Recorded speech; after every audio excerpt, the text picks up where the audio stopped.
الاخوان، دابا كيما كتشوفوا الصيف صيف خاصو غير شي صريف. حاليا لقيتوني داير فراشه على قد الحال ديال الشال والفولار اللي خصاتو شي حاجه مرحبا.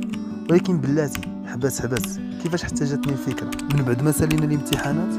قررت انني نمشي لاقرب بلاصه نشري منها السلعه اللي يمكن لي نعاود فيها البيع. هنا مشيت للاكار اللي كان عامر بزاف. وسط من هاد الناس كاملين قدرت انني ناخذ التيكي بلا ما نتسنى حتى دقيقه، والفضل بطبيعه الحال كيرجع للاخ ناسين.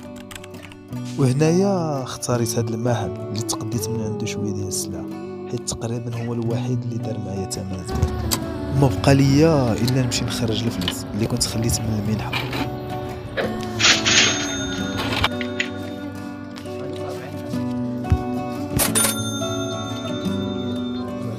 دابا خدينا السلعه وبقات خاصنا حاجه وحده، نمشيو نقصيو شويه باش نشدو الدراري المكناس من فلان المكناس باش نشوفو